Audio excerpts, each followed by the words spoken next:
Good day. Today's column is called Leadership by Default. On a recent road trip across Western Canada, my son and I had chance encounters with three different university students in Alberta. One was a hotel desk receptionist, two were restaurant servers. They work from 2 to 5 nights a week to support themselves going through university. One is in education, one in business administration, and one in law. Interestingly enough, they were all working, they said, to avoid having a student loan. I suspect there are hundreds more like them with the same goal. These young people contrast severely with the students we have seen across Canada involved with the Occupy movement. The Occupy movement involves a few students, but many seem to be part of a pack of professional protesters, perennial victims, making the most of their victimhood. As one commentator said, they are protesting that they don't have all the privileges of the rich and famous. One particularly poignant comment was that some of the protesters who have been to university are upset that their $100,000 student loan for their degree in bitterness studies isn't earning them much of an income. Another commentator told them to have a bath and go find a job. There is no doubt that universities have gotten off track in some cases. The sad thing is that most students are hardworking and on track and want to stay that way. One of the students that we met said they didn't want to stay in university as what was being taught wasn't relevant to her proposed business career. That may have been a naive comment, but there's plenty of evidence to show that some university courses and some university professors are way off track. Brandon University gives us at least one case in point, and that is the case of Professor Joe Delecki. Delecki and his life partner are professional complainers and protesters. Call a demonstration or a public hearing and they will be there. They both participated heavily in defending the NDP government's hog barn ban bill.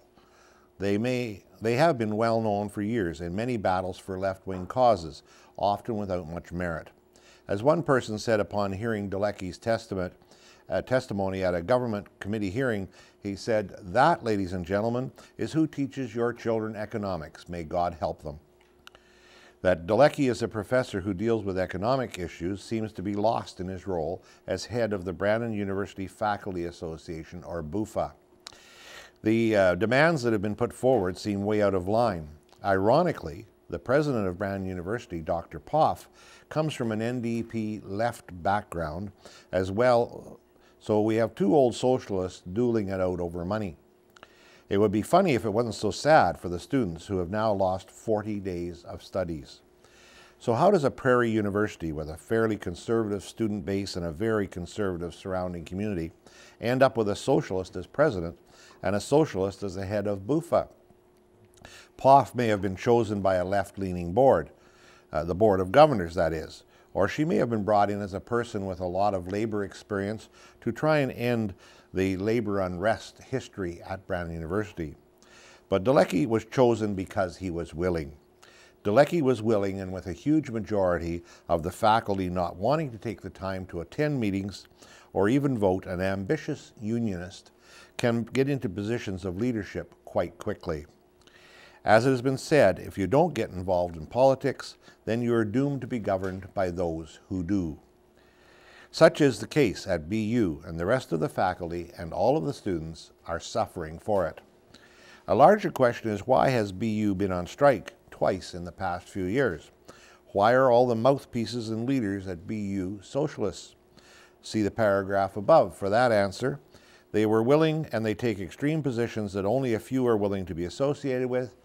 By default, they get into leadership roles.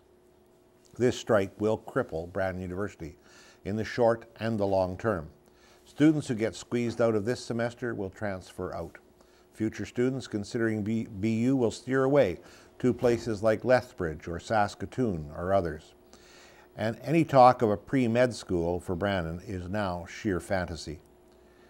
And the prospect of there being 3,000 students again next year is severely diminished. The students we met, and ones like them, will not only work for a living and for their degrees. However, it may not be in Brandon. Hopefully, some people will begin the long, hard task of restoring Brandon University's reputation. Don't hold your breath for the socialists to do it. Thank you.